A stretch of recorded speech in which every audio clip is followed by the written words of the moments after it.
missing the link. Yes. By Michelle. Oh, yes. No, thank you. Thank you very much. So,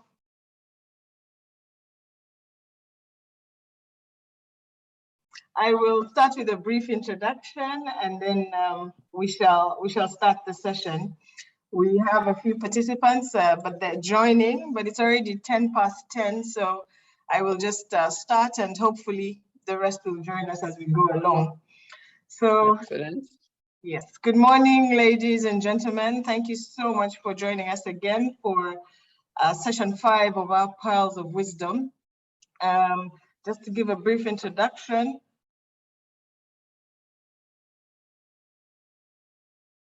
Pearls of Wisdom was conceived by a Gayaza Old Girl in class of 91. It's a monthly event that we host at which we sit at the feet of those who have gone before us, especially our parents, to learn and harvest wisdom that they have gained throughout their lives. So this really is a casual conversation in which we seek to harvest some pearls of wisdom from people like Dr. Kigozi, who have gone before us, who have broken ceilings, who've made a path that we are following, and we hope from sharing their story with us, we can gain some more wisdom, some insight, get some knowledge on how we can tackle this great adventure of life. So I will introduce our guest today, Dr. Maggie, as she's known to her friends and family. Started her working life practicing clinical medicine in Uganda, Zambia, and Kenya. Before she left Uganda for Zambia in 1997, Dr. Maggie married the love of her life, engineer Daniel Kigozi, and together they have 3 children, Fred, Michelle, and Daniel Kigozi, who is best known to us as Navio.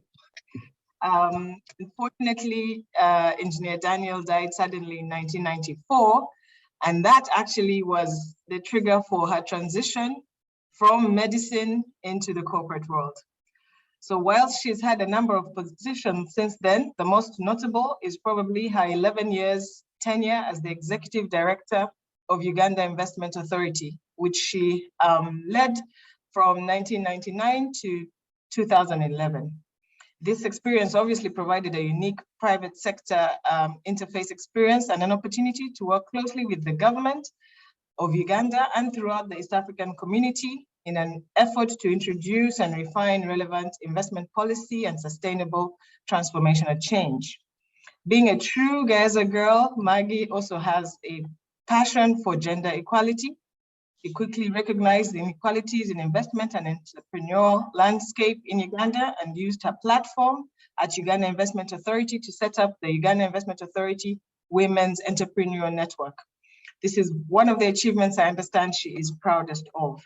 The network strives to counter the cultural and legal barriers that previously disadvantaged Ugandan women so that they are now more favorably positioned in business. Since her so-called retirement, Dr. Maggie has continued to develop a diverse range of interests. She's now a farmer. She started her mixed-use farm called Zuri Model Farm. She's still on the board of members of the Crown Beverages Uganda. She is a fellow of the Uganda National Academy of Science, and she's a chief scout. And then I understand despite all of these achievements, she remains better known amongst the younger generation as Navio's mom. I mean, we all know Navio, and he is still quite a phenomenal force in the music industry. So now we will start our interview with her. Dr. Maggie, you are very, very welcome. And I would like to start this interview with asking you to give us a brief background about your childhood. Who were your parents? Where were you born? And where did you grow up?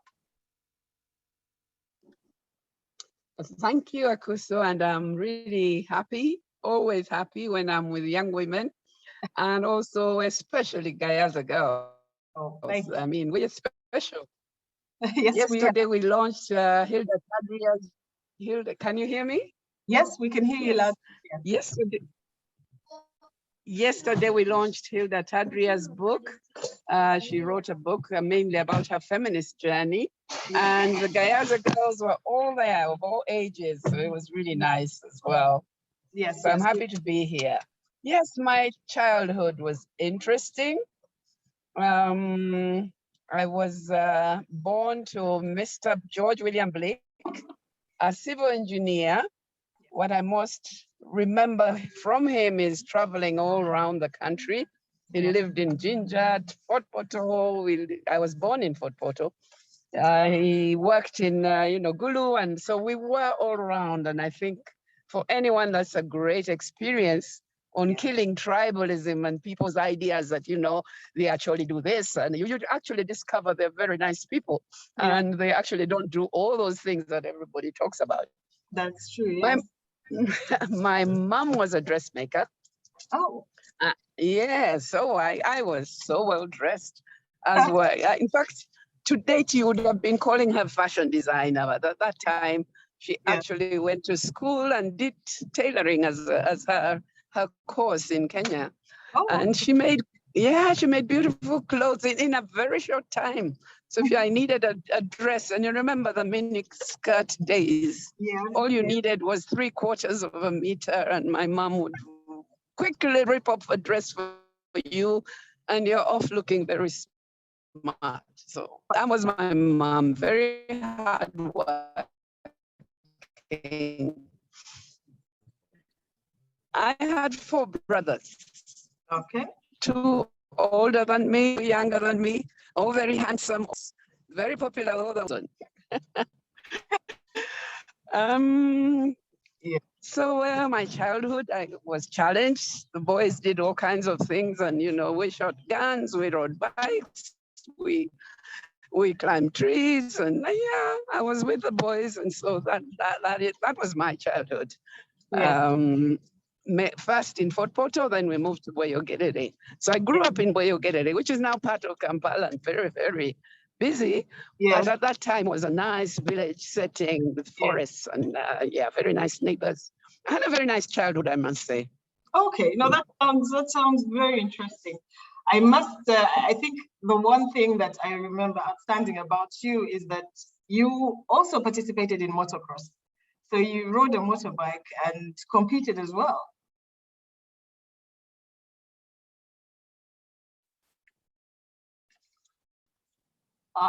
Dr. Maggie, are you still there?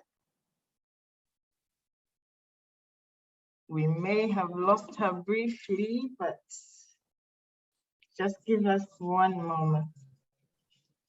She's back. Dr. Maggie, can you hear us?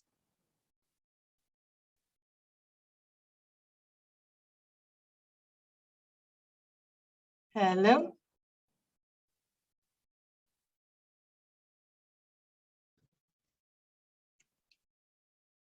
I know she is on her way to Kampala, so she's driving, and hope maybe she's hit a patch. Yes, she has disconnected. So let's just give her a few more minutes, and hopefully we will get her back.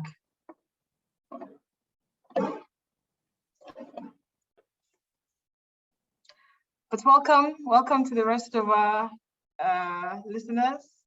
I hope you are all well.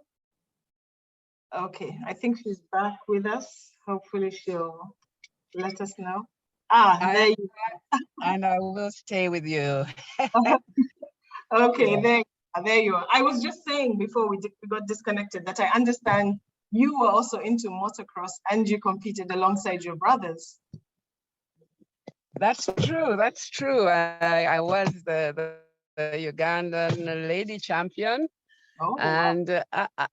I used to ride not for motocross. Basically, I had a motorcycle, which I used to go to school every morning. I used throughout medical school. Yeah, so for me, it was a mode of transport. But because the boys were racing, they would always pull me in. They would, there's a woman coming from Kenya. We can't allow the Kenyan ladies to beat us.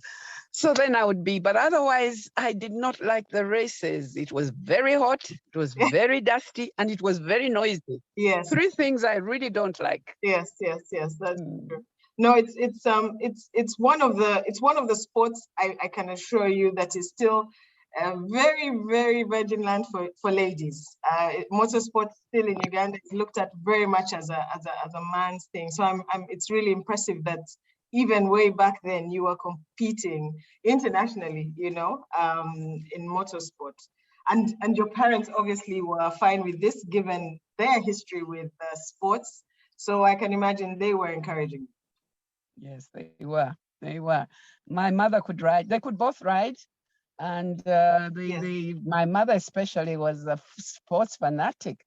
She supported my brothers. Oh, yes. She made money, you know, out of her tailoring, out of selling this and that, to keep the boys with motorcycles and with cars eventually, which is very, very expensive. Yes. That's very true. Sports, I mean, once you are engaged in sports at a professional level, then there is a lot of investment that goes in, not just time, but equipment. Even if it's shoes, it's gear. In your case, it's the bikes and the protective gear, paying for joining the races. So that was quite amazing that your mom was, you know, very encouraging of the boys and yourself to participate. But I also understand tennis was your game. Oh, yes. Tennis. I was taught tennis at Gayaza High School. And Miss Cutler, those of you may not know, you may have some of you. You do know Miss Cutler. She was a teacher as well, yes. Your sports teacher. She was so keen. So she would always get us the best coaches. I remember in athletics, which I failed to do, she brought the national coach. We used to come over to Gayaza to help whoever was doing athletics. We as tennis players had Miss Arnold she was the #1 tennis player in Uganda, and she played at Namulonge. So every Saturday morning she'd put us on the little jeep at the back and take us, and we'd get coaching, which meant we were so much better than any other person of our age in Uganda. So we became champions straight away. Amazing. That's really fantastic, because by the time we got to Gayaza, really it was just playing at the school, and then we would go out for tournaments.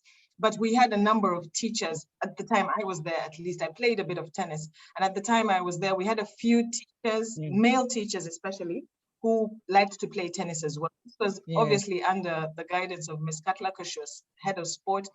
And yes, she really did encourage it. And at that time, we got the new tennis courts. You know, I think they were named after Ash.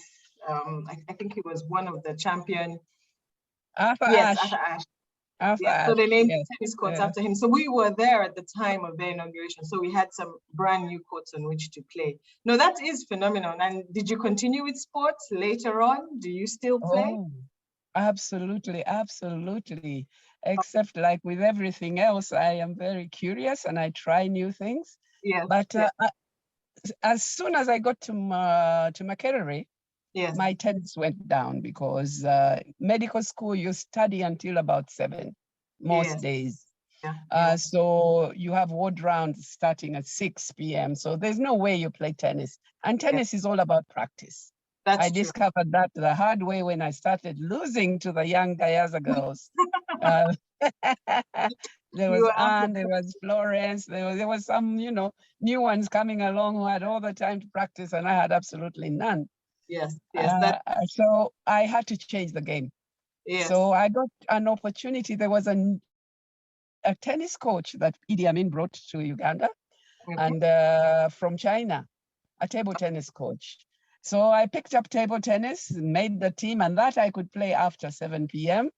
So I had friends, boys mainly, in the other halls. You know, I used to go and play with boys in other halls, and they would come to Africa Hall. We did have a table. And so, I became quite, I then was in the team, the national team again. And we traveled quite a bit around the world for sports at Makerere. And that's fantastic. And that's something amazing about sport. Once you get into it, you get dedicated to it. If you make the national team, then amazing opportunities will open up, you know, and this is actually one of the ways many of our current athletes. Yes. We got a child played in Tanzania and Kenya, you name it. We were there, Ghana. Yeah. Oh, wow. No, that's fantastic. That's fantastic. And now actually, I just wanted to step back into your education. So I know you went to Aga Khan for primary school, and then you got into Gayaza. So can you tell us about that journey from Aga Khan to Gayaza, and then Kololo and Makerere?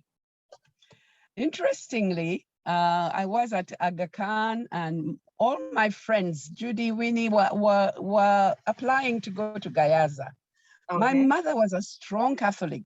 So my father had beautiful handwriting. So he applied on my form to go to Namagunga, number 1, Gayaza, number 2. Yes. Now, all my friends are going to Gayaza. So with my beautiful little squeaky handwriting, it's still not very good. I canceled what he had written and put Gayaza at 1, Namagunga at 2. And was very happy when I got into Gayaza. And all my friends had actually got in. So my neighbor Esther, so we were a big gang. And it was so exciting. But my parents were very confused. How come? I never told them what I did. So they were, when the results came out, they were excited thinking you were going to Namagunga. Only yes. And I was shocked. But Gayaza was okay with them. You know, one of them was my father was Anglican, my mother was Catholic, so she wasn't too pleased. But yeah, it was okay. Gayaza was okay. So off I went. Yes. And Aga Khan was a good school, I must say. We got good results. Yeah. And the one thing it gave to me more than anything else was to accept people, different people. We had Europeans, we had Indians, we had, Ugandans, and you had everybody there. And you had boys and you had girls. So already I was very comfortable with boys because of my brothers. So I was quite at home in Aga Khan. I got to Gayaza and shock. We are only girls here. And we are all very well behaved. Not me, I must say. A bit challenging. But I think what Gayaza gave me more than anything else was sport. Okay. So that's my journey in tennis, and really what sports has done for me in every part of my life is huge, Yeah. I owe a lot of my networks, a lot of the support that I get, the immediate, who's coming? Maggie's coming in. Oh yeah, tennis champion. Oh yeah, table tennis. Motorcycles. Everybody knows me for some reason other than the fact that maybe I'm a very good doctor, I'm a very good entrepreneur. So sports is very important, and it has opened many, many doors for me. So I'm just saying it to your young girls, you have children, don't stop them from doing sport. It's incredible what it opens for you. And I think that's one of the amazing things about Gayaza, in that, as you remember, there were times in which we rotated different sports. Hockey, there was table tennis, there was rounders, there was volleyball, there was lawn tennis. We had the table tennis in the recreation room. That was all year round. So yes, it is amazing. My daughter the other day, we were talking, and she was like, when I was explaining to her the different sports I had played, she was like, where did you do all of these things? She's always taken aback because she liked netball, and I was telling her, well, I used to play netball, and I was center, and it was this, and we're talking about the different positions, and she was like, where would you play all of these things? Because then she'd say, we're doing rounders. I said, yes, I loved rounders, and I was outfield and all of this. And then she'd say, we're going to start hockey. Oh, fantastic. Make sure you jump. You have to jump really high, because if that stick connects with your ankle, that's the end of the game for you. And she was always quite impressed that she's been to Gayaza once, and she didn't quite picture that we had all of these opportunities. But I was telling her, it's amazing how these fields were multi-purpose. One time they're volleyball, the next time they're rounders, Yes. So that is one thing Gayaza did. It really exposed us. And I must say, I think you're one of the only people I've spoken to who said sport from Gayaza propelled you much further, because most girls sort of did sports at the level of Gayaza, and then, you know, we didn't get much farther than that, but it is quite phenomenal to hear that you took it to the international level based on the podium from Gayaza. That is quite something. Okay, so then after Gayaza. The other thing from Gayaza is to take academics seriously. Yes. I think for me, it had come quite easy in the primary school. So I wasn't one to revise or, you know, I just could do the exam and sort of skip through. So it took Gayaza and people like our maths teacher, Miss Maholand, to tell. Our teacher as well, Miss Maholand, yes. Maho. I remember telling her I would do maths for A-levels. And she was very blunt. She said, you might as well commit suicide. But, you know, I got a distinction too, because she was such a great teacher. She was a great teacher, and she had no filter. She told it as it was. Exactly. I will commit suicide. And she was very right. I would have committed suicide. There was no way. But because she taught me so well, I could do the exams and get very good results. Yes. Okay. And she was a strange person. She was a vegetarian. So you pick a mushroom on your walk, or you pick some dodo, you drop it at her window and she'll have it for dinner. You know? That was some relationships. She used to grow her own food even when we were there, and then she'd sell us small bananas in Ndizi. She had a lot of Ndizi in her garden, so she'd sell them at the canteen. But yes, she was very different from everybody else on the campus. She was very So academic, I was able to then do well because of Gayaza. Otherwise, I wasn't about to pay too much attention to it. And it helped me because then when I went to a day school, I was still focused. You know, I was doing lots of tennis and lots of other things while at the day school, but I was still focused. I knew I had to go home and do some revision, do my homework if I had some, you know, because of the Gayaza input, And religion, because that is a very big thing again. And that is another very big thing that I was given at Gayaza that I probably would never have got. As I told you earlier, my parents were of two different religions. And they were sort of competing for the children. They're sort of pulling. So when they went to church, my father would go to Namirembe. And my mother would go to Christ the King. And neither one would take us. They would put us at the swimming pool or at the cinema. Oh, so yes. They wouldn't take you to either church? No. So that meant we really were missing a large part of what we should have been knowing.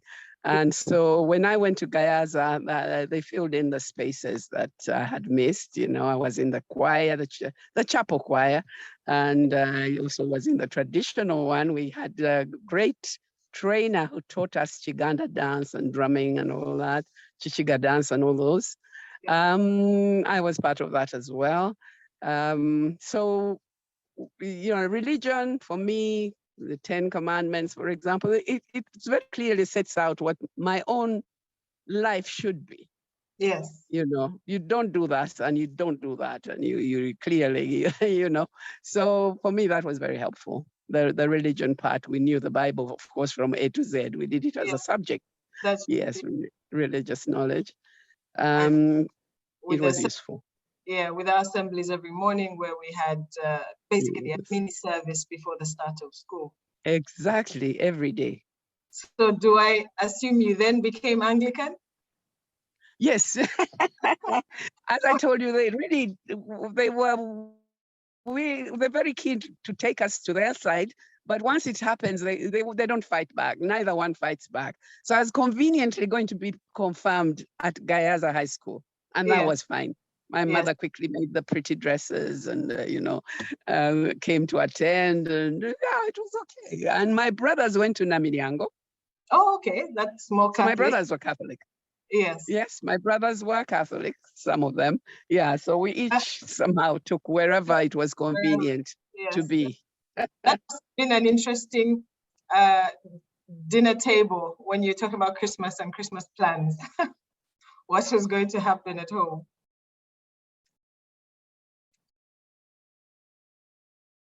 Oh, you've muted yourself, Dr. Maggie. Okay, I'm back. Yes, you're back now. You're back. Okay. All right. So going on. So you after Gayaza, you told me that you then went to Kololo. How did that happen? Yes. Again, Miss Cox. I must say I was not among the very obedient young ladies at Gayaza, to put it mildly. You were free-spirited. I would not. Yeah, I was, yes. If I didn't feel like going to class, I would not go. If I didn't want to do housework, I would not go. Agriculture bit was, my friends were very helpful in keeping my plantation looking very good. They'd all come over and tidy it up for me. But there are some things that I could have done better now that I think back. But so she recommended very seriously that I should be in a day school. Okay. I remember I always loved my nails. I still do. I still have nails. So I always kept them long. Yes. And Miss Cox was quite offended with that. So she calls my dad and tells him that, she should cut off her nails. Yes. And there's my dad defending me. So I think then she said, okay, this one should go back and be with her dad. He said, but she loves her nails. Why can't you just let her have them? Oh. So she suggested I go to a day school, although my results were really good. And they put me in Kololo High School. Oh. And my mother, of course, was devastated. I can imagine, yes. Having a teenager in Kampala or in a day school is not any mother's dream, really. Yes. So she went to the Ministry of Education. The best they could give her was Nabingo. We went to Namagunga. The headmistress had Miss Cox's recommendation right in front of her. She said, oh, Miss Cox says you should be in a day school. Maybe you should. I agree with her. So, and I, of course, was ecstatic. I wanted to be in a day school. Kololo was perfect for me. So I was lobbying the other side and lobbying against everything that my mother came up with. Yes.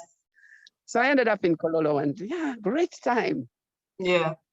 No, and Kololo had the reputation of being a very sporty school as well, because I had cousins who were going to Kololo and they were into boxing and swimming and all sorts of. It was a very sporty school at the time. It was, yes. So I was able to play tennis, and they had tennis players, and also I had my motorbike, and we were right on the way, the tennis courts at Lugogo. You come from Boyogerere, you go past the tennis courts to go to my school. Yes, to go. And then you come back and you play tennis. So it was brilliant for me. Yes. No, that's perfect. It was perfect. Plus the teachers were good, and we were able to pass exams. So I did join my classmates from Gayaza at medical school. Yes, because as they say, cream rises to the top. So you did phenomenally well, and you were able to go to medical school. I was, yes. And I understand there were just 11 girls in your year who made it to medical school. Yes, and most of them from Gayaza. Yes, I understand. And I must say, confession here that I know a lot of this because my dad was teaching you at the time, so I had some input from him. Okay. Which department? I think he was teaching obstetrics and gynecology. Obs and gynae. Okay. So that was what at the time, and yes, he does remember you. And of course, at the time, his recollection was that everything was very orderly. Classes were very orderly. Everybody knew where they needed to be. It was a small community, and everybody knew everyone. So it wasn't a very huge class. I think he said you were about 120 at the time, because that's all that the university could handle at the time, and it was medical school for the East African community. So they were people from, you know, all over the East African community. We had Kenyans, even Malawi, even a Nigerian, one Nigerian. Yes. No, two actually, a boy and a girl. Oh, fantastic. And what was your experience at medical school in those years? Well, medical school keeps you very, very busy. So it's a time when you don't have really any time for anything else. Yes. So you are leave very early. I remember my roommate in the first year, Bessie, she had only 2 sessions. She did history or geography, I think. She only had 2 lessons almost the whole week. Oh, and I had a lesson from 8 to 7 p.m. every day. Yes. And you still had to walk across to Malago for walk? Who walks? I had a motorbike. Motorbike, of course. And I would put Sarah at the back. My friend Sarah Mukasa, rest in peace. She passed away last year with COVID. She was in South Africa. So yes, Sarah would put her at the back, and off we go, and then we come back again in the evening. And the lecturers were fine with that? Yeah, if Lawrence Oriem had one too, and I think two of the boys had one. Oh, no, they were okay with it. It had none of their business how you get to school. All they wanted was you to be in class. You to be in class. Okay. No, that must have been quite interesting. Riding the bike from Makerere through Wandegea and then to Malago. Yes. Okay. No, that was quite interesting. A few females in Kampala who rode bikes at the time. Yeah. Okay. No, that's because even now I'm not sure how many females we have, though I know that there was a feature about 2 weeks back in the Monitor about a few entrepreneurial ladies who had initially bought motorbikes and given them to young men to ride for them, and then they decided, no, we're going to do this ourselves, and so they were now riding their own bikes and making them, paying the loans. So they have been, and they were actually encouraged by the other members of their border stage to ride the bikes. They protected them, looked out for them, and were always advising them how best to ride the bike. So yeah, things are changing now. Times are truly changing. They are changing, but you still can't get many. Safe Border is one of our bigger companies. Yes. They're looking for girls, specifically want girls, but they can't get them. They have, I think, 2 or 3. Yes, well, now that you said it, we hope people will spread the message that Safe Border is looking for girl riders. That will be quite something. They are. So many parents would rather have a girl rider take her daughter to school and back. So they are, even the customers are looking for female riders. Yes, because there is that whole concept that a lady driver will be more cautious, will be more careful.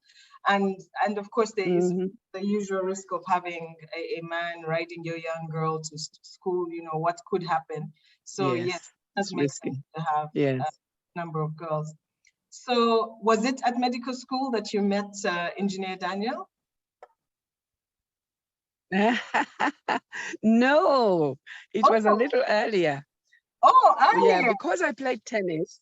Okay. It was earlier, yes. Because I played tennis, during our senior 6 holidays, 2 of us tennis players, Gertrude and I, were employed by the sponsor of tennis at that time was British American Tobacco.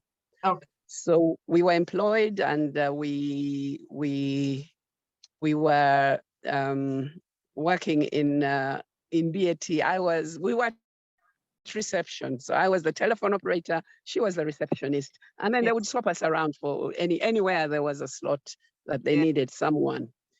And my husband was working there. He had also just started. He had just graduated from Nairobi University, an engineer. And he was the assistant chief engineer in BAT. Yes. So that's, he kept on walking up and down, kept on making unnecessary calls until we paid attention. I'm sure, yes, there were many unnecessary calls. Very many. Before you started university?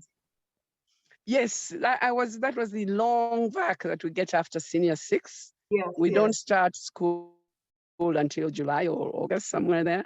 So you do have a very long holiday. And yeah, I was happy to be working and making some money. That was nice. But I also met, you know who, Michelle's dad. Michelle's dad, yes. So, and then, so it looks like he waited patiently for you to finish your 5-year medical course before you then got married. Yes, you know, we didn't discuss the medical course and why I picked it. When I was in nursery school, my father told me I would be a doctor. Oh. Yes. He determined at the time. Yes. So I even met my Indian teacher. She used to teach in Aga Khan in primary 1. I met her when I was at medical school, and she asked me, "What are you doing?" And I told her I was at medical school. She said, "Wow, you told me in primary 1 you were going to be a doctor." But that was because my dad said I should be a doctor. Yes, so I had no option, even to my, my husband, who was probably ready to get married at that time. He was working, and no, that it was not an option. Yes. I am going to medical school, and I am going to finish because my father will be happy. Yes, I mean, he had spoken it into your life, so you wanted to see this through.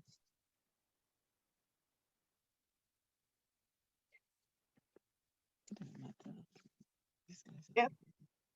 Yeah, can you hear me? Yes, we can. Yes, we can. Go ahead. Yeah, so that's why there was no way I was getting married any earlier than at the end of medical school. At the end of medical school. And aside from your dad saying that he wanted you to be a medical doctor, were you passionate about it? Had you experienced or had any encounter?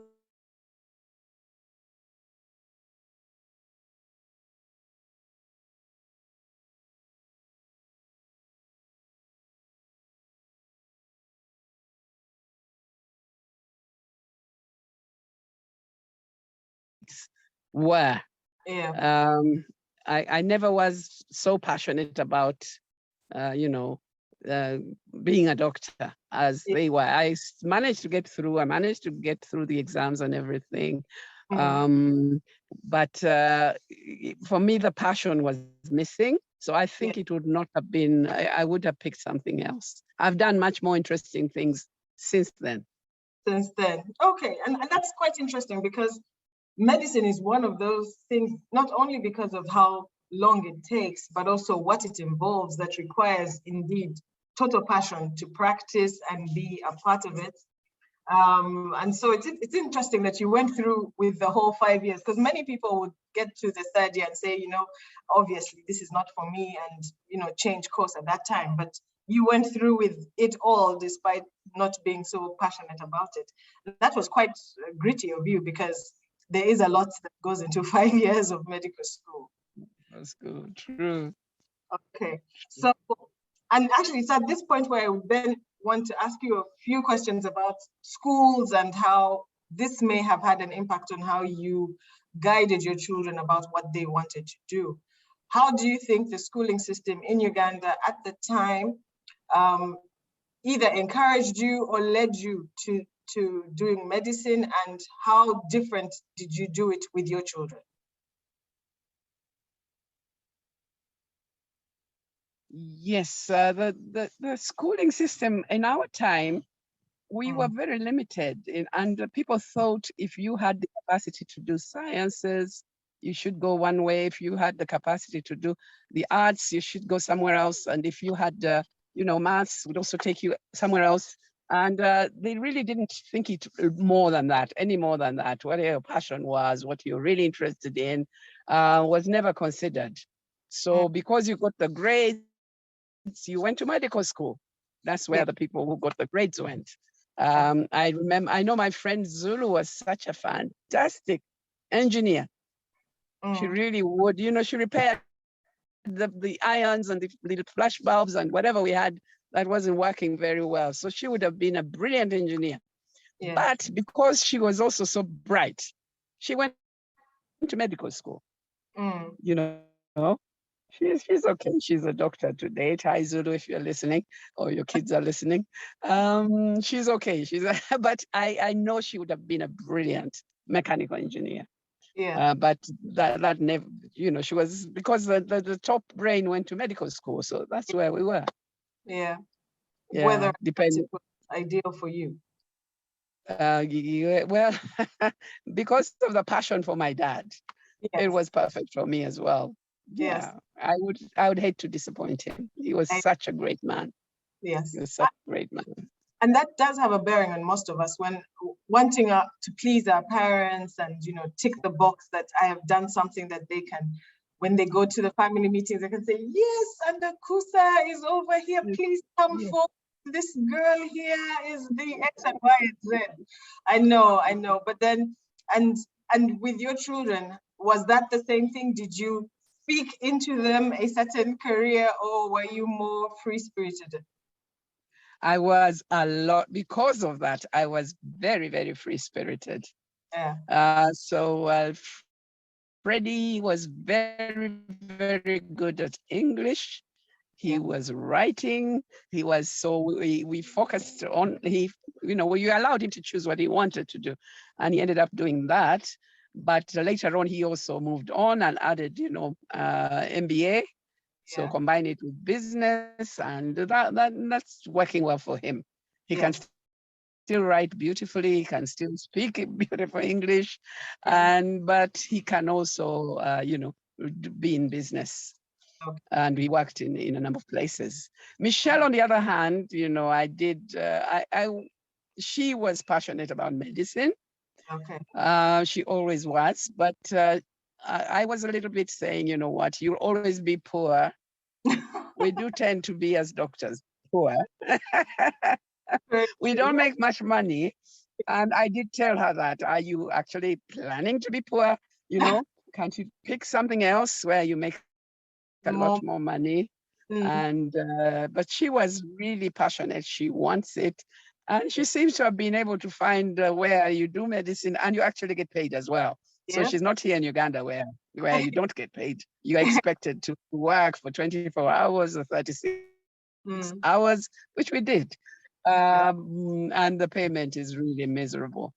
But yeah, so she was passionate. And, you know, I wasn't about to say, I don't want a poor daughter. Go ahead and do your medicine. Go ahead and do your medicine. So there wasn't much encouragement from you. It was her own passion to follow medicine. It was her own.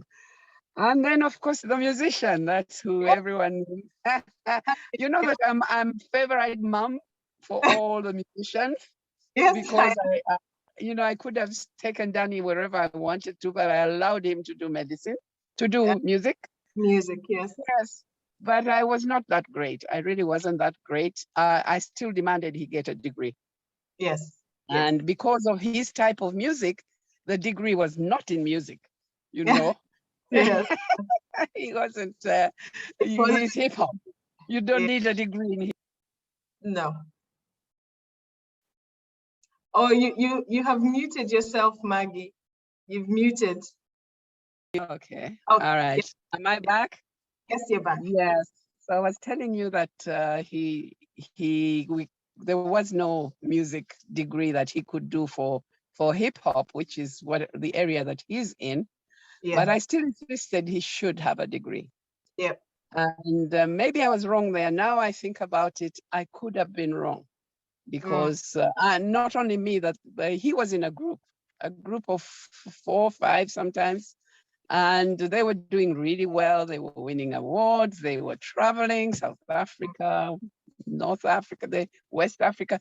They were being recognized for the first tunes that they did as the group called Clear Cut. Yes. But we as parents did not take it seriously, I think. Yeah. So we sent them all over the world. So one is in Canada, the other one's in Germany. Not because we wanted to separate them, but because that's where somebody's father was, somebody's, you know.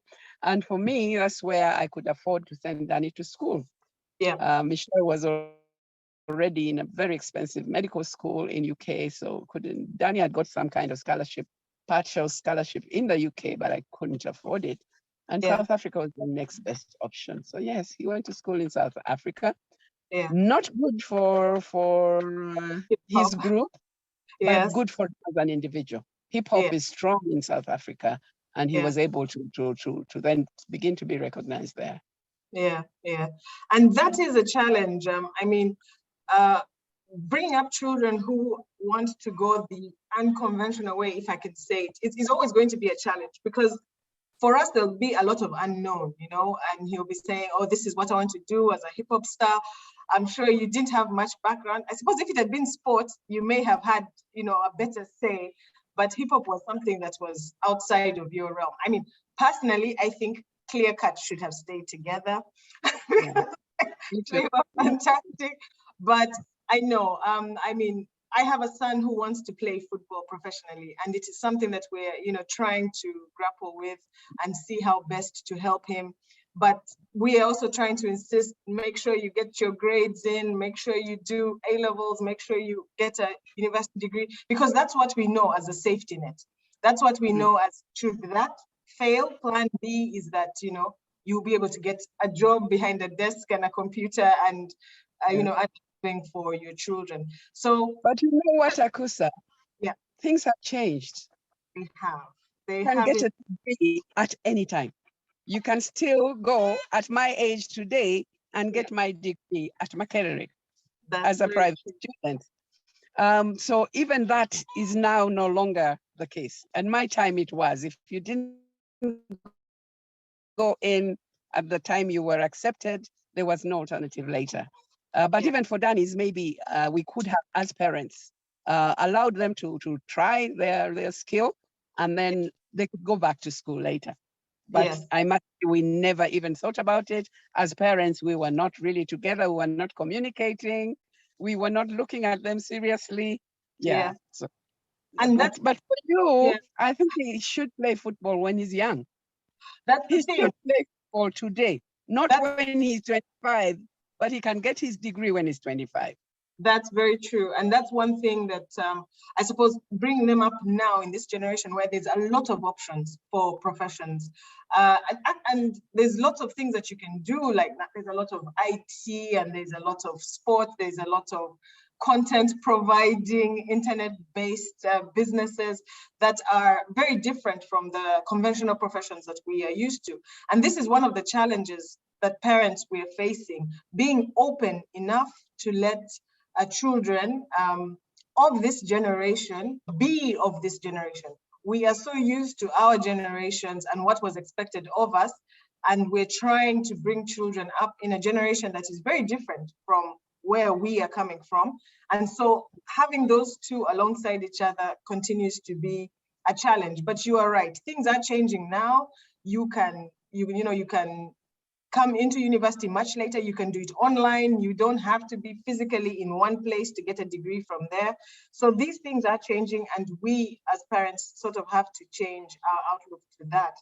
And this is where it leads me to another question, which is Ugandan schools versus international schools. What was your experience with the two, with respect to your children? Okay. I was, of course, in a Ugandan school, but at that time, I think we all did the international curricula. We got a Cambridge certificate, even at A-levels. And then it became Ugandanized. So what I see, the advantages of a Ugandan school is the friends, the networks. To date, Gayaza, and I see Victoria is on this line.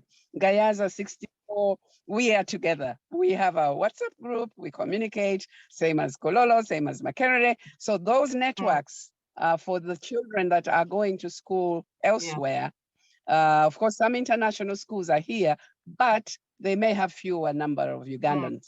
And it's not necessary that your friend will be the Ugandan. You might choose your friend to be the one coming from the UK or India, and they'll go away. They will. Okay. If you're traveling like you guys, when you travel, I see Freddie and his friends are in Dubai and then London, and he has to go for a wedding in the Philippines or something like that, because those are his friends. But locally, he has fewer friends and fewer networks that are actually networks are very, very helpful. They, I can pick up a phone and call someone for anything. In fact, I am probably Uganda's telephone operator. Whenever even Victoria, I know she's on the line, she needs someone, she'll give me a call. Have you got the contact of so-and-so? And, you know, I'm able to give it to you because I know them. You, as a member of the international community, the schools, you miss that bit of the Ugandan schools. They're very hardworking. They take exams very seriously. They do tend to, maybe I'm told, to cram a lot more. You need, I remember going to a university course, somebody was lecturing and even expecting me to write down the full stop and the comma. And this is at university. You know, I'd gone for a short course. So maybe that is not necessary. I use shorthand. I don't need your full stop. You can do without it. So that's the difference. With the international school, the curriculum is more open. I found where my kids were in Turi, if you had weaknesses, they found your strength. They would look for your strength. You would not be blamed for not being able to do maths, for example. But they will still help in the maths, you can still pass those exams. But in a gentler way than telling you, oh my God, you cannot do maths at all, you're useless, and you believe that. But they would say that, oh, you are the greatest runner, and really build that up. So they give you you know, you feel good about yourself. Everybody in the international school will have a strength that will be recognized by the school. And will feel proud in that. So that's one of the differences. You know, those are some of the two differences that I see very clearly. Yes, very clearly. And I suppose with the COVID issue that happened, there were a lot of challenges with continuing education, especially for children, primary and secondary school. The disruption was quite massive. 2 years, essentially. Some children have lost 2 years. But in my experience, I think the international schools coped much better than the Ugandan schools did. And now with the children going back, we're seeing this more. And I suppose in your case, because of the movement you had from Zambia, Kenya, and back to Uganda, that may have been a factor in determining where your children went to school. But now, for example, with the grandchildren, if you are requested by their parents to advise on what you thought that they should do, what would you, in the current circumstances, advise with respect to the two? Yes, I would advise the international curricula because of the fact that it gives you an opportunity to have weaknesses and they're okay. And, you know, they will find your strength. I think that is very important. I know my last born, Navio, was dyslexic. So for a while he was challenged, but the school he was in was able to manage that. He is a very good athlete. So already he was shining this other side. He's a very good actor. He was shining there. And then the academic actually so caught up. So I actually did well academically. It's not useless. I'm better than all of those guys in whatever else I'm better than them at. So I would still go for the international curricula. But I would also say the Ugandan that, you know, some of the private schools, the older schools that like Gayaza that have, you know, have a foundation, a long foundation, the Budo, they don't lose that. They don't lose that. They still have it. And so if you are able to get into, it's not easy to get into those particular schools, but if you are able to, those are very good schools. Yes, still. Oh, they are. They continue to be. They continue to be, and they continue to give. As I said, in my experience, my children are in international schools. But when we speak about our experience in school, my husband was in Budo, I was in Gayaza, and when we talk to them about experiences in schools, they are very similar because, as you said, our foundations in these schools were very much like the British schools. They had, you know, the sort of same way of life, the exposure, and also the emphasis. I mean, we had drama, we had acting, we had dancing, we had music. You could do the piano, you could do the xylophone, you could do the drums, you could do the violin. So they continue to give you this whole broad spectrum of possibilities of where you can shine, you know. Should you have an issue with X, you will do very well with Y, and that would help you counterbalance, you know, and bring out the best in you without making you feel useless, as you said, or, you know, and the teachers having to be encouraging. Though I must say with Gayaza and Budo, academics was still quite emphasized, you know, and because it was the traditional school, they were trying to get as many of us into Makerere and university. So despite all of the other things that they were doing, academics continued to remain an emphasis, which now is still the case, and that's why it's still quite hard to enter. So Dr. Maggie, just we're right now at the halfway point, and I want to invite my friend Beverly to introduce the guests that we're going to have for our next session. So Beverly, the floor is yours. Please go ahead and make the introduction before we go back to phase 2. Thank you. May I begin by thanking you, Akusa, for taking us through this session. Thank you, Professor Kigozi. It's really enlightening to know how what you've experienced is similar to what we've experienced, and yet at the same time, there's so much we can learn. Learning never ends, and that's what I love about Pearls of Wisdom. Learning never ends. Good morning, everybody. I've been battling a serious cold and flu these past 3 days, so forgive the sound of my voice. My eyes may also look a bit watery. Our next Pearls of Wisdom is somebody great, a couple actually, Mr. and Mrs. Chiganda. Most of you have heard of them. If you love to sing, if you love to embrace life fully, Christine Chiganda is that.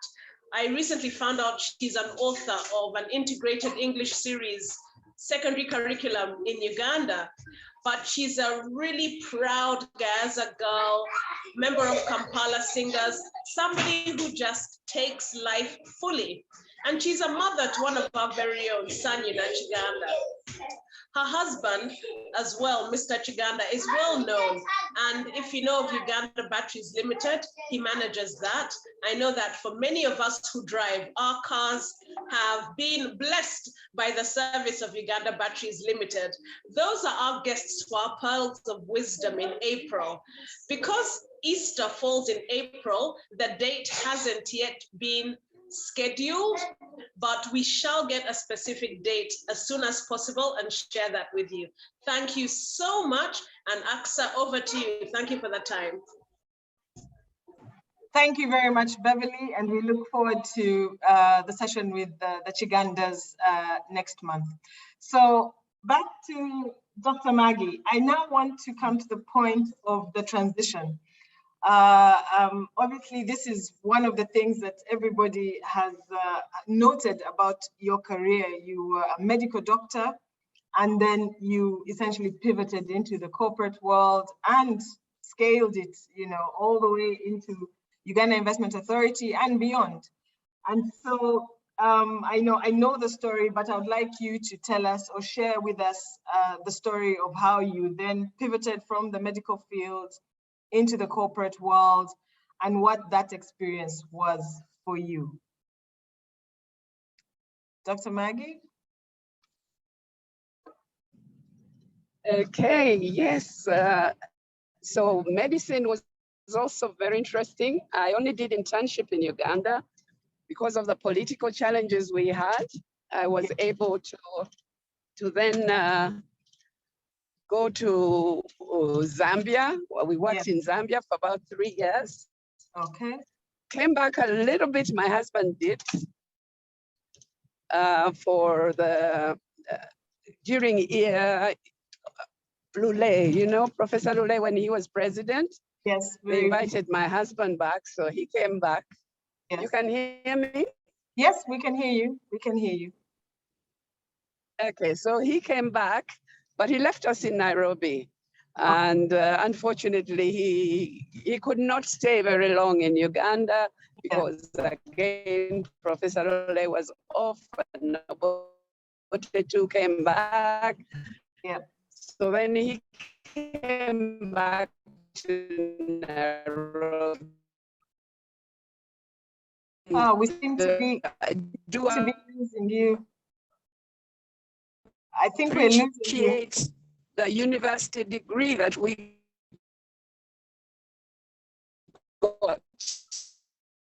Dr. Maggie, the connection seems to be breaking up.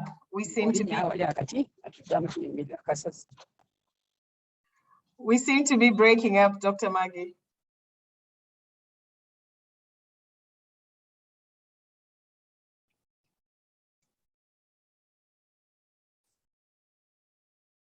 Hello?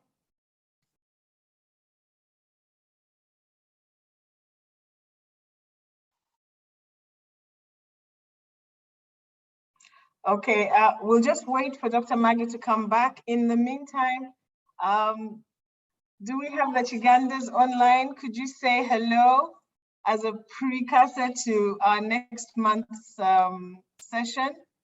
Mrs. Chiganda, are you there?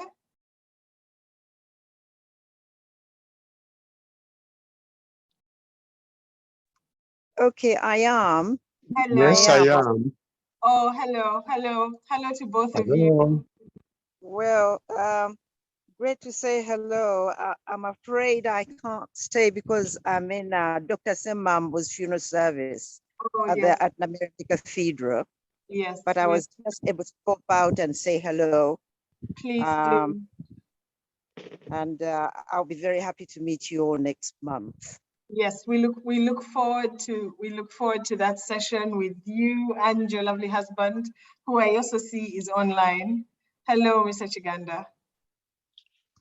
Hello. Hello, very nice. Oh, nice to see you. Nice to see you too. Thank you for inviting us. We're excited and looking forward to this Saturday when we'll meet you. Thank you very much. We're looking forward to seeing you. And from a personal perspective, I'm very happy to see you. I have seen you since I was with Sanyu in Kampala Parents, through Gayaza. Yes.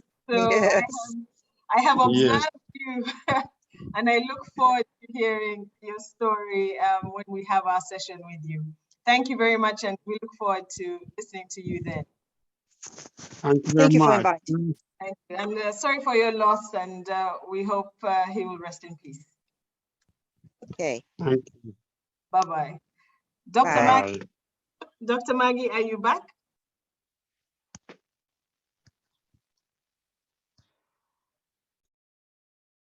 Dr. Maggie, do we have you? I think you're trying to connect again. I think, yeah, there you are. Can you hear us? Yeah. Yeah. Maybe you can stop the video. Sometimes if you stop the video, it may help it a bit clearer.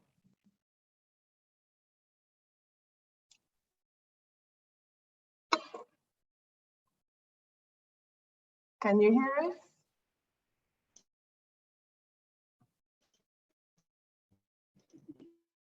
Yes. Good to see you. Okay, there you are. Yes, please go ahead. So you were telling us about... I can hear you. Okay, yes, so please go ahead. You were telling us about moving from Zambia to Kenya. Yes. So I was in Kenya for 6 years, and I was appreciating the degree we got at Makerere, Yeah. that opened all these doors, got a job immediately. Oh. Anywhere in a medical facility, definitely. So Makerere had such a great reputation. So yes, I came back, and unfortunately, my husband was a minister in, that's not unfortunate, but he was a minister and he was a member of parliament. Yes. And also privatized Pepsi in Uganda. So he was working as the executive director of Pepsi Cola. Okay. When he had a heart attack, yeah, and passed away. That was very unfortunate. That was a very sudden. yes. Yeah. Danny was only about 10, I think Michelle 16, and yeah, so I had young children. Yeah. And I needed to make some decisions about how I was going to cope. Yeah. So I then decided to leave my medical practice. Yes.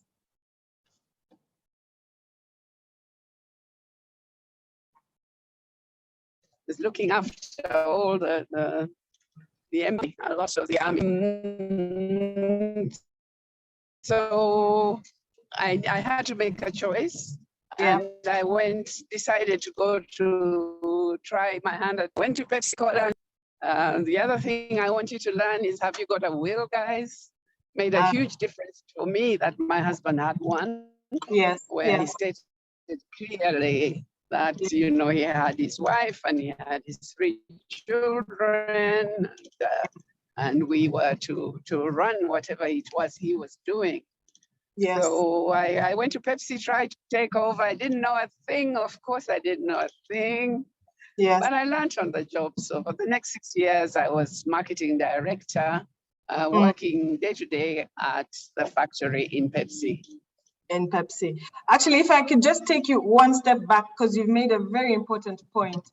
And we unfortunately do have colleagues who have also lost their husbands while, you know, they're still very young, and still the marriage has, you know, they still have very young children. And we've had experiences with them where their spouses didn't leave a will. And that for some was very treacherous because things did not work out well. They lost property, they were pushed out of the house. But in other cases, even without the will, because the family of the husband was a good and reasonable one, they were able to get, you know, the letters of administration they needed, and they were able to administer their husband's estates to look after themselves and the children. So your experience was that because your late husband left a will, things were much better. So there was no issue with the family property and things of that nature. No. Yes. Yeah.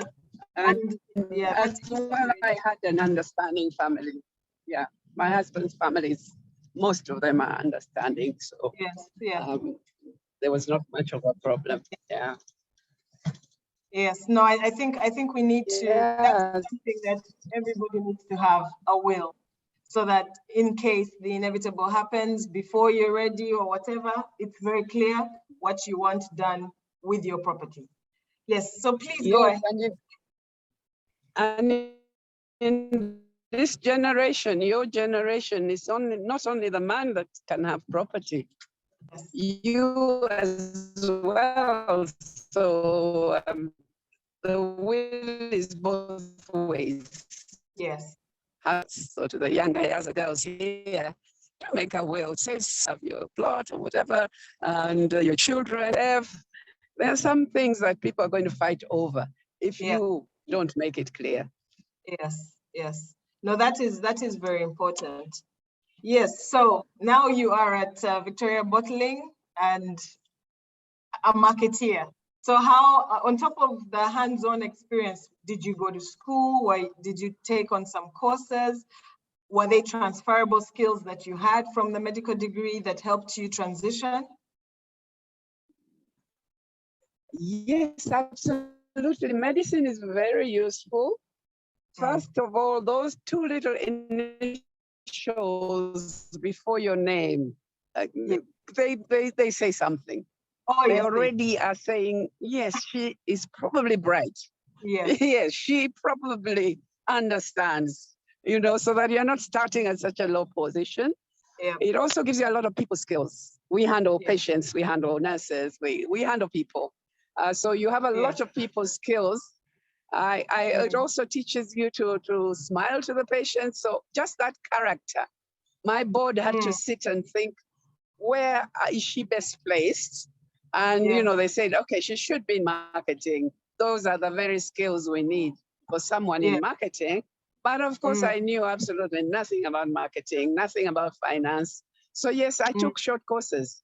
I was lucky that Makerere University was offering short-term, you know, 1 week, 2 week courses on finance for non-finance managers, customer care, marketing, you know. I even did some, you know, a whole course on I did, so those short ones, then I was able to then learn on the job. Yeah. And they're very good for you, especially when you're on the job, because you learn it and you're immediately practicing it. Yes. Unlike maybe you students, you learn something and you not use it for the next 10 years. Yes, but for that's us, you're learning something and it is what you need. at the time. So that's what I did, and learned, the salesman. I joined the Uganda Manufacturers Association Yeah. as a board member. They had elections and I was told, come quickly tomorrow. We want you to be on the board. So yes, I went, they voted me in. I sat on the board and I learned a lot there and also made great networks. Yes, yes. And who would you say was your mentor, or who are the people who you'd point out as having advised you, guided you, and mentored you through this transition? Yes, it wasn't easy for me to find a relevant mentor who was going into private sector. Most of my fellow women were not in business at that time. Now you can find very many, they're there. At that time, there were very, very few. And so it was the men. Mr. Mulwana was brilliant opportunities. I represented Uganda in the UK and in business. We talked to, he put me in charge of a very important committee, the sector subcommittee, which identifies issues with all the sectors. So you have people telling you smuggling and telling you that was their problem. Infrastructure. Then government then knew I was the one in charge of telling them what's wrong with the private sector. So I already got a base for the Ministry of Finance, in particular, and the Ministry of Trade. I was the face that brought all these issues to them. So all that was very, very useful for what I was then going to do next. Yes. Yeah. Which yes, actually just takes us right into it, because this is where I suppose the door of UIA opened up for you. Yes. And when you talked about mentors, but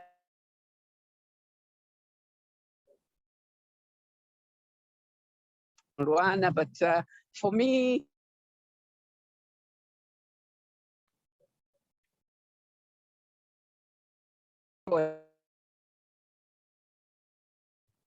Oh, Dr. Maggie. That I've never even met. They just listen to me and they pick something from what I me again.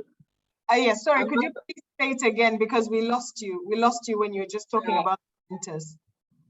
Yes, I was just saying that mentors and role models are people you pick out for certain areas of your life.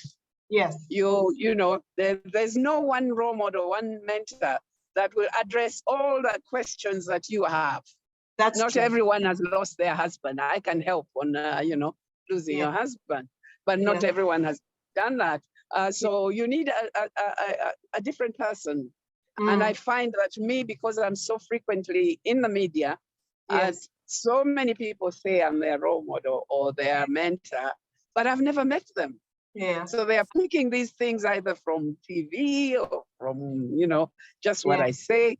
And it is helping them in their day-to-day life. And they say, okay, that's you are my role model. You're my mentor. Say, that's fine. So I think that's what mentors and role models are. For a certain aspect of your life, a different person is the answer, has the answer that you need. Yes.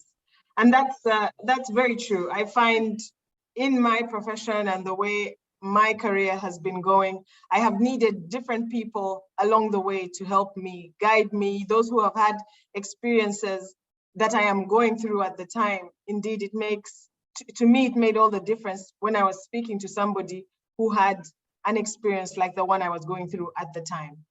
So yes, I understand mentorship. Yeah, one person won't have all the answers. There will be a need to have various people who you can talk to and can mentor you through different aspects of life. Sure. And so, yes, going on with the UIA, how did you get there? I mean, how did this opportunity come your way?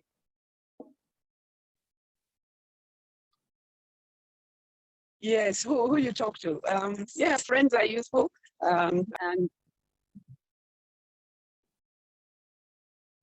UIA, yes. Yes, the experience that I got by volunteering. And here I really want to touch on volunteering. Okay. Many of you do not want to do anything you're not paid for. I have found that the things I do that I volunteer for open more doors for me than those that I get paid for. Wow. So the fact that I was in UMA, many people did not want to be there. It appeared like a waste of time. You know, you should be doing your business, but you're here in all these various meetings. But it opened so many doors for me, as did scouting, as did sports. So volunteer, help, where can you do that is always very useful. Now come to UIA, my experiences at UMA in particular were very, very relevant. We were advocating for a better investment climate as UMA. And then my experiences in business, not many other Ugandans had, you know, I had the degree. Medicine is a priority sector. Health is a priority sector for Uganda. So that was okay. I already had the degree. They needed experience in business. Not everybody had. The kind that you had. Sorry, you have muted yourself, Maggie. Please unmute.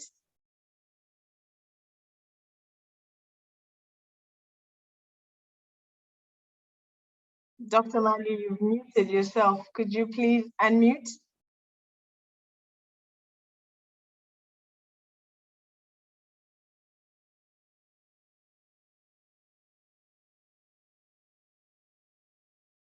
Let's just give her a minute. I think hopefully she'll see that she's on mute. And please, can I encourage you, if you have any questions, please send them through. Can you hear me? Yes, now I can hear you. Now I can hear you. You were just talking about volunteering and helping and how those actually opened opportunities for you. I think we've lost her. But ladies and gentlemen, if you have any questions, please send them through the chat. In the next couple of minutes, we shall be asking Dr. Maggie some questions from you. So please send through your questions so that we can then ask her more of the questions you want to hear her answer. So just send those through in the chat and we shall be asking her those questions once she gets back. Hopefully she will reconnect with us. I know she's oh, there she is.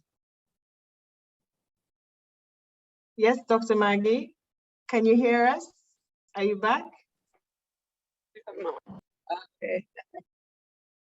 Yes, so I was about to tell you about UIA, and I want to encourage anybody who's in that sector. Yes. That is the best job there is. Yeah. It's traveling, a lot of meeting interesting people, and all kinds of presidents and big business. So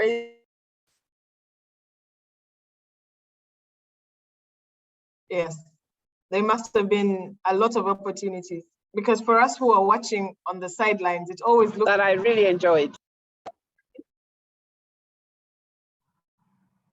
Yes, please go ahead. Yes, as we were saying, it looked like a very glamorous life for us who are looking. So it was a very interesting, very, I don't know about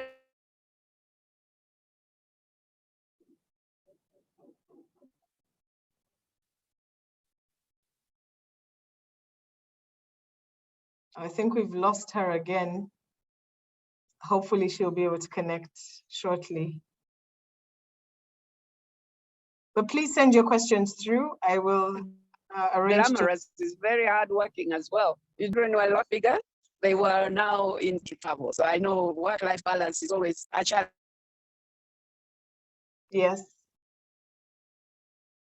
Oh, We've lost you again.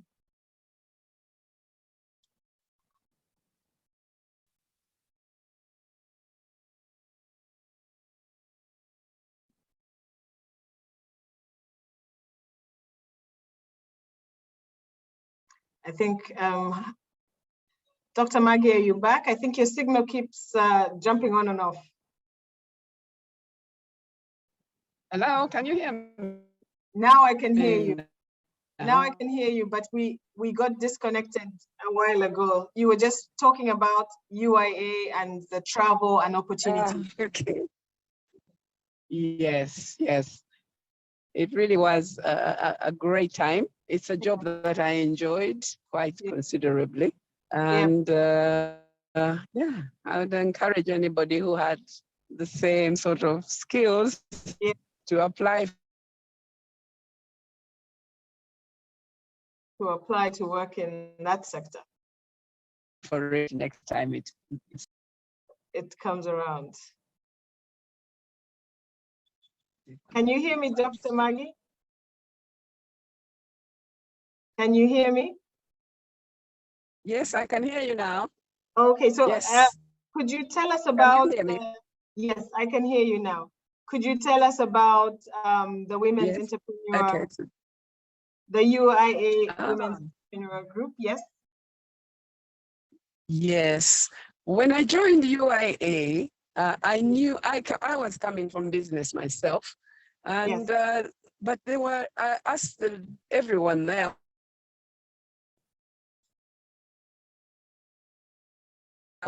where are the women? And there were none. After we had business people out there. So I said, we need to do more. We can't just sit back. We invite them, they don't come. That doesn't work for me. Let's invite them differently. So we set up what we call the UIA Women Entrepreneurs Network. And we had interesting things like lunches and breakfasts and dinners, and we got great speakers.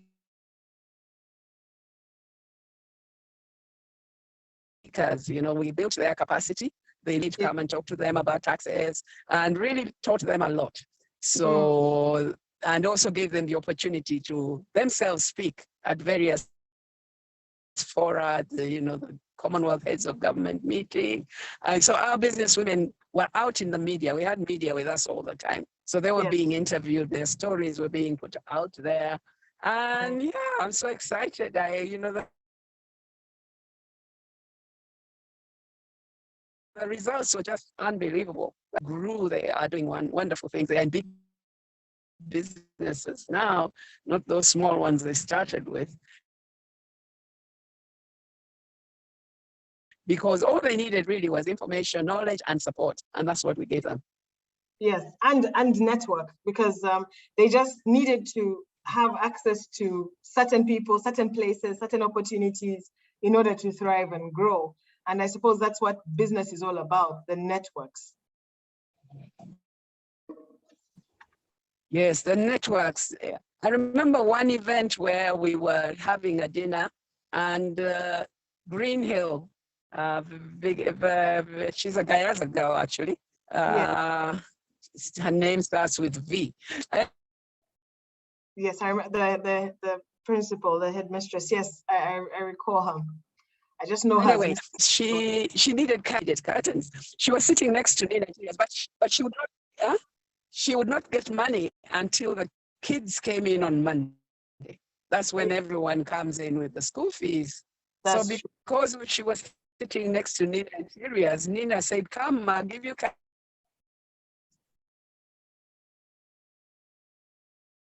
curtains. You can pay, next week. Not be useful for them." Yes, you're right.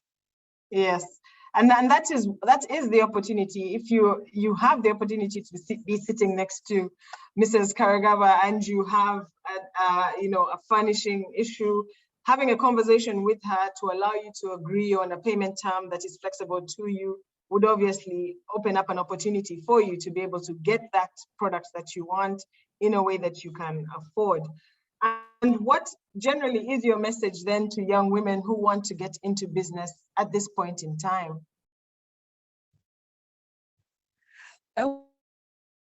Well, the first message is, if you have a job, count your blessings.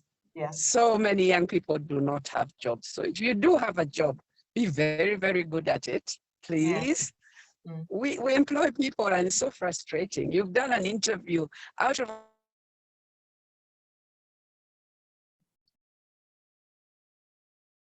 up and they come late and then you don't know what to do. You know, you are so frustrated, and yet they need the job desperately and will not be able to get another one. But how do you tell them that? It's not that easy. So if you do have a job, please be very good at it. Don't lose it. But at the same time, understand that jobs are temporary. I say that to everyone. Even if it's at my age, I retired now, but you know, I still need to eat. I still need to have money in my pocket. So begin to think what else you can do. So can you start a business? What would be interesting for you? Have you got the skills? Go and get the skills in the way that I got them. Short-term courses and you know, things like that. Entrepreneurship course, get the skills to run your business. Learn everything about the business. So I would encourage everyone that really in Uganda of today, business is not optional. Yeah. And that is, it is a must. You may not be very given. Yeah. And that is actually where the next question is coming in. How did you plan for this stage of your life? How did you plan to get to this stage? You've retired from formal employment, but I understand you are involved in a number of other businesses that, as you say, they're generating the income you need for this phase of your life. How did you plan for this stage? Well, I think, of course, I've been running my husband's company with partners, and it's doing well. We are moving on well. Yes. So that one continues to, I no longer need to be marketing director. I stopped doing that many, many years ago, but I sit on the board and we make decisions and we plan for it. So that's one. And also recognizing that it's a family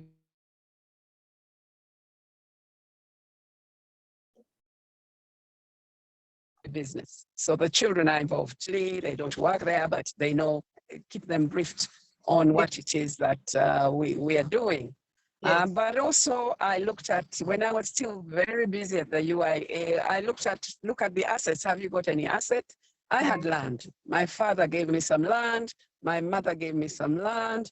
My husband's family gave him some land. So what I did, because I was too busy at that time, I didn't have time, was to plant trees. So right now we have trees on our land, or, you know, that are ready now. There's one set that is ready, so we can get some income there. While now we have more time to think, what is it that we want to do on the land? So trees, you don't need so much care, just plant them and occasionally need to do one or two things. And then you will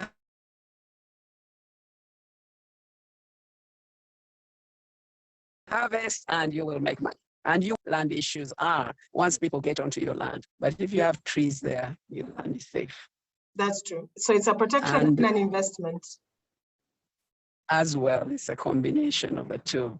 Yes. And then what else can you do? We started our farm. Once I had time, I had left UIA and the children were back. That was also important. They couldn't do much. They were busy doing, you know, their schooling. So now the children are also here, so we can do things together. Yes. And so we are able to do, you know, we have quite a few plans. COVID did slow us down a bit, but we are beginning to move on the various businesses that we think of doing as family business. So although Michelle may be out there, she is very well informed and she also makes decisions and she's a shareholder in whatever we do. So even as advice to other people who run businesses, to involve families so that it becomes a family business and does not end. Often companies end with the proprietor. And the people just split the whatever is there, and someone takes the land, someone takes the car, and that's the end of the business. Whereas it's very difficult to start a business, accept that. And Yes. once the business is running, you can grow it, you can diversify. If that's not what you want to do, what your father is doing is not what you like, Yes. you diversify as you go along, but don't just squash a running business. Yes. Yes. So that's some advice to families. Yes, and that is actually one of the things that we see from other, should I say, multinationals, where you have generational takeover of the businesses, where it started off with the grandfather and then the father and then one of the sons. And I think that is something that is very important. And a point that you mentioned is that it may not be that I'm interested in exactly what my father did, but I am able to diversify the business to cover an area that I like, I am passionate about, and I can make a successful business out of. So I think that is one of the things that usually hinders family business, where they don't agree on where the business is going, and then this person just says, you know what, I've left you, you do your thing, let me go and open my own thing, and there is no cohesion or cooperation between the various things. But you make a very good point. Yes, it's true. While I may not have the passion for what you are doing, we could use the business platform to help me create another line.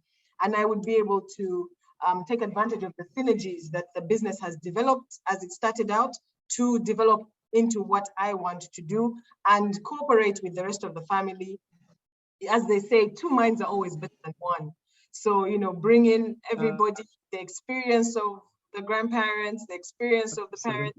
Sometimes the capital of the parents and the grandparents is what the grandchild needs to start off their business. So I totally agree with the angle of family, and if it is possible and the members are cooperative, that they are able to work together as a family, which is something that I have seen that you are doing, and it is quite amazing that you are involved, and the sibling and your children and being siblings are involved in each other's lives and businesses and trying to make a positiveness out of it. So if I could also just step back and on that, ask you about the parenting and how you managed to do that, especially after the loss of your husband. What were the challenges you met, and how were you able to overcome to now have these very successful and beautiful children that you have?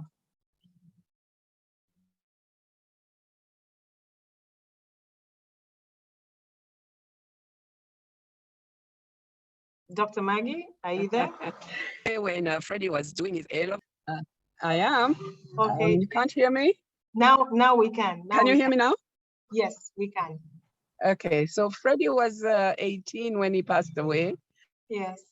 Doing his A-levels, and Michelle 2 years younger, and Danny was the young one. So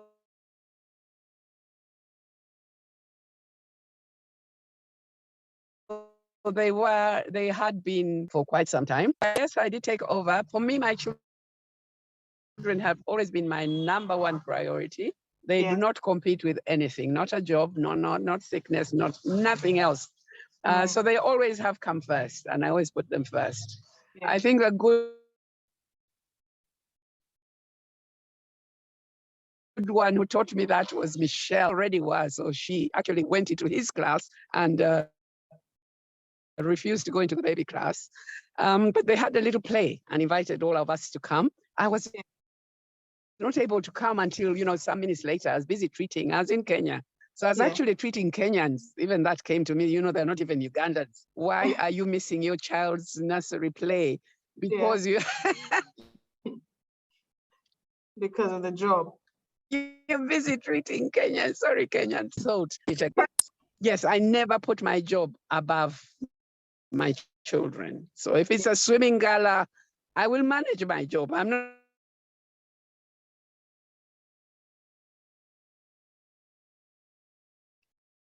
saying I'll not do it. I'll manage it. I will be at the attend every visit. I attended every visit. Yeah. So my children were always my priority, and I know they are not for everyone. So that is I know some people will make the job number one, and you have to understand that I came into the job at a very high level. So when I came into Pepsi, I was a director.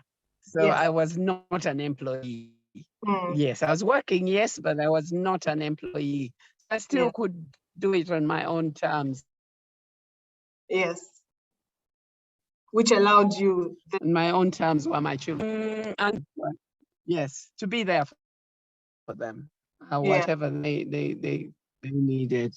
It may not be possible for others. You're an employee, you have to attend a meeting. So when I got it, then it was slightly different. But by then they were a lot older. They were a lot older. Yes, yes. And how were they? How did the and they could look after themselves. Yes. So did who was standing in for the male figure, for the boys especially? Did you have a relative who was helping with that, or you just took that on as well? Sorry, I didn't get that. I was asking, how did you deal with the male figure? Like, who was helping to stand in the male figure for the boys especially? Yes. I think most importantly, though, first is the female figure who was very busy, which is me.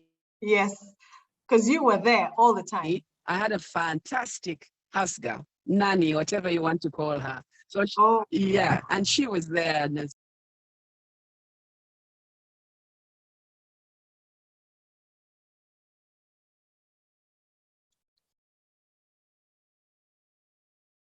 we can't hear you, Dr. Maggie. I think we've lost you again.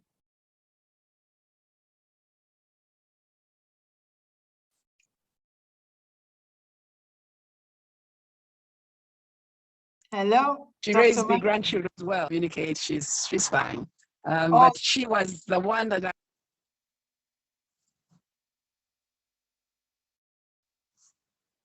Hello, Dr. Maggie?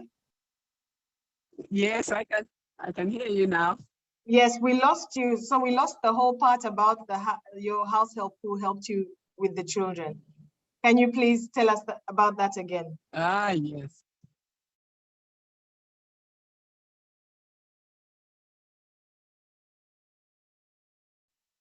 Yes, mine, she was so good with the children. She could cook for them. She could do everything for them. I always knew they were well once she was around. Yes. So that freed me quite a lot to do what else I had to do. Now, more as the male figure in the house. But yes, the boys had friends. I want to appreciate Stephen Luanga.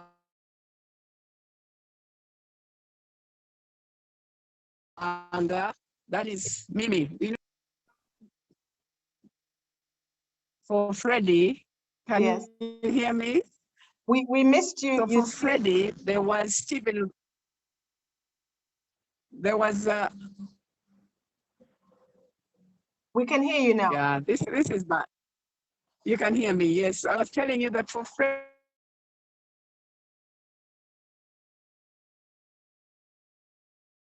there was Stephen Luanga, Mimi as a male figure that Freddie relates to very well, and he takes time and talks to him, and because they were friends right from when they were 2 years old, Mimi and Freddie. So somebody like that. There was William Kalema, who had lost his dad as well when he was young, so he talked to him. So each of them actually found their own male figure.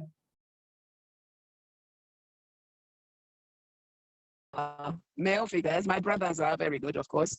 And you can see them. So each one picked his own now. I did not have to find them their male figures. They found them themselves. Yeah. Okay. And that was helpful. Yes, that must have been helpful because as you obviously took this journey on your own, and from what I can tell, there doesn't seem to have been anybody else who sort of came in to partner with you. So yes, this would have been important for to have a male figure in their lives alongside you and this amazing house help that you had. So as we wind up, is there any other advice you'd like to give the young ladies on this forum? Yes, when my husband passed, I was 45. So really, I wasn't that young, but I was, I was still open to the possibility of remarrying. I mean, but I also have very high standards. So I was looking out for somebody like my Yes, there was going to be comparison. husband. And really, they're not very many, and was an engineer. Yes. Yes, was an engineer. He was a Budonian. So we were very much on the same page. My father was an engineer. My father was a Budonian. So it was difficult. I was not about to be, wife number two. I was never, ever going to be a homebreaker. Yes. And so the ones who were like my husband were probably all married. Yes. So I came to a point when I said, okay, what do I really need a man for? I am working, I'm educating my kids, the important things are being done. Yes. So for me, but I know like my friend Bessie has been married now. Yeah.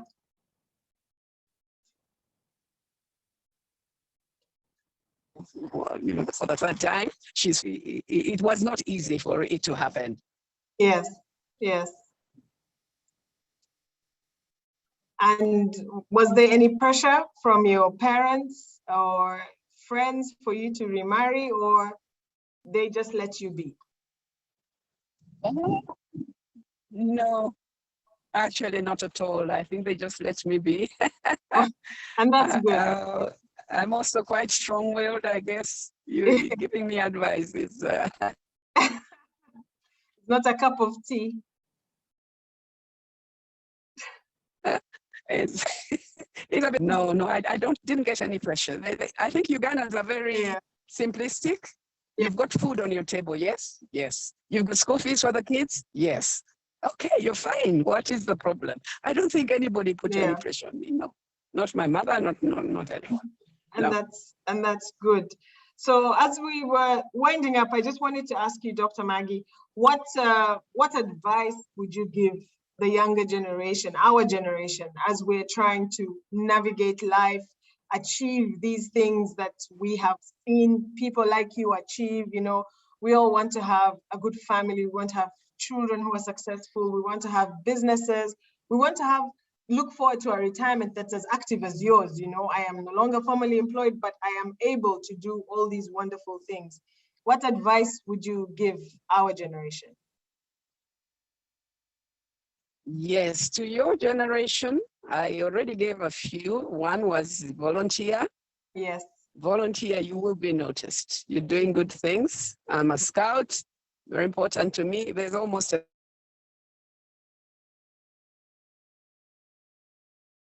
scout around every corner of the world to notice.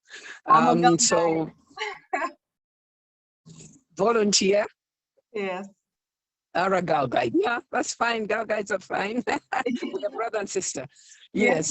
But of course, there are many things, HIV, AIDS, there's so many areas, NGOs, women's organizations. They don't have money to pay you, but they will benefit from your skills. Yes, that's very true.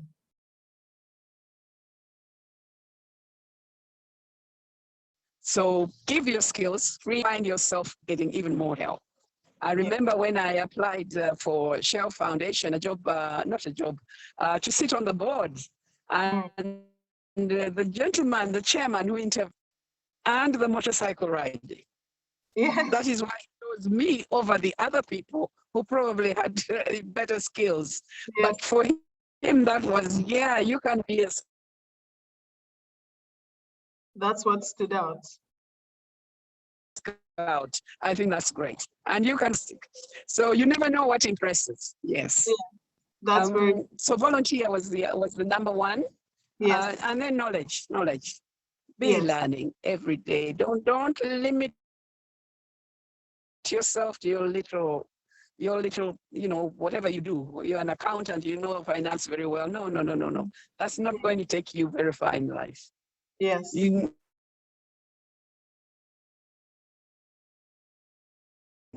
you need to learn about everything. UIA was a brilliant eye-opener for me, as was medicine. Medicine, we learn so much, it's so wide. Yes. You know cancer, you know malaria, you know so many things. Same as the UIA, I know oil, I know, textiles, I know agriculture. So keep on learning, Yes. do not stop learning. And now with Zoom lessons everywhere, keep on Yes. learning. Yes. And it doesn't matter that you're not learning what it is that you're using now. It may Yes. be helpful tomorrow. Yeah, Yes. so broad knowledge of in so many areas is also very, keeps you busy. And, then you'll be invited to sit on boards because of your knowledge. They don't Yes. invite you there to waste your time, but they Yes. think you're going to add value. They'll feel you're adding value to their boards, the various boards that we sit on. Then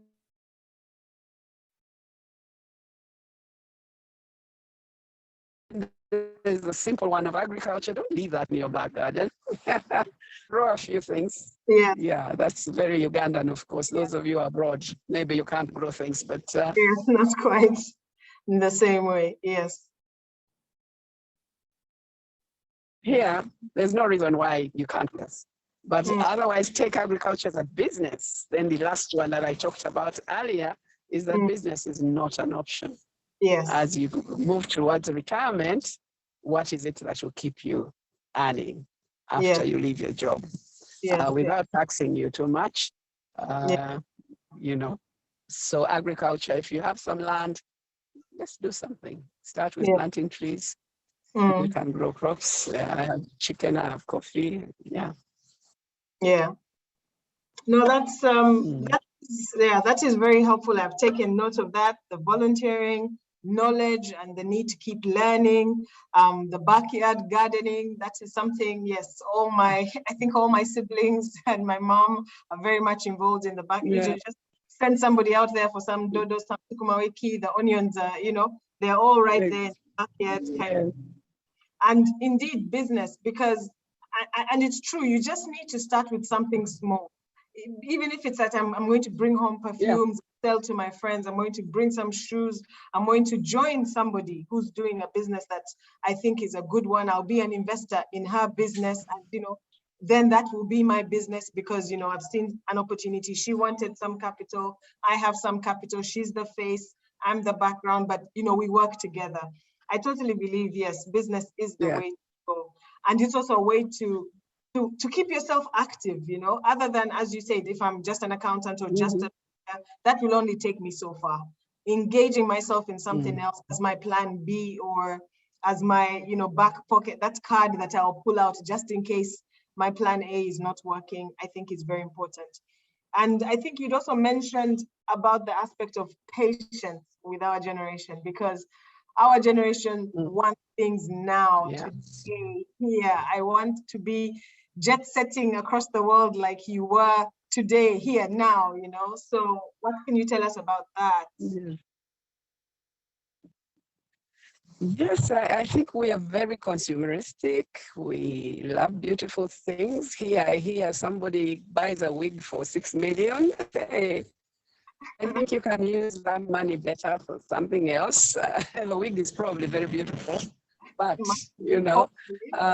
huge weddings. We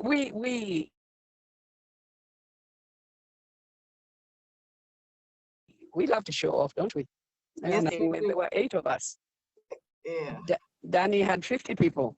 And here we have 1,000 people. 2,000. Yeah.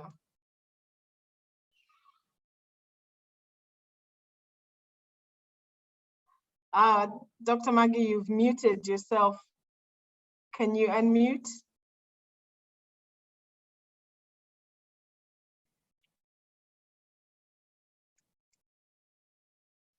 Dr. So let's invest. Yeah. They are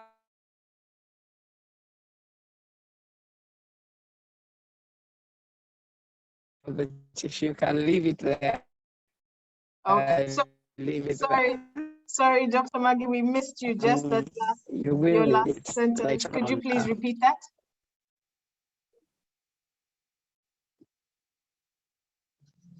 Okay, I was adding on that if you have NSSF or gratuity, do not use it now. It's very tempting. They've allowed us to be able to take it out, at least 20% of it. But you will need it later on as you grow older. So I would suggest that savings should be left for the future. You may end up without a house. You need money to build a house. So savings should be kept for, the rainy days when you're older. Yes, yes. Okay, thank you very much, Dr. Maggie. We are now coming to the end. It's coming to 1, but I'd like to thank you midday. Sorry. You're welcome. I'd like to thank you very much for giving us this time. I know you have a very hectic life despite the so-called retirement that you're in, but I'd like to thank you very much for taking the time to share with us your life's journey and the different pearls that you have dropped for us to pick up along the way. I thank you so much for sharing and being open with us about the challenges that you've had. As you said, and as we mentioned, it's easy for us on the outside to assume it was all glamorous from day one, but we know that there's been a lot of hard work and sacrifice on your part to be where you are today. We're very proud of you. We're very proud that you are a trailblazer for us, and that those of us who are trying to achieve the same have a path that we can follow and a person that we can call on. So I'd like to thank you so much for that time. And ladies and gentlemen, for those who've been attending, thank you so much for being here with us. Thank you so much for all the participants who are able to join us.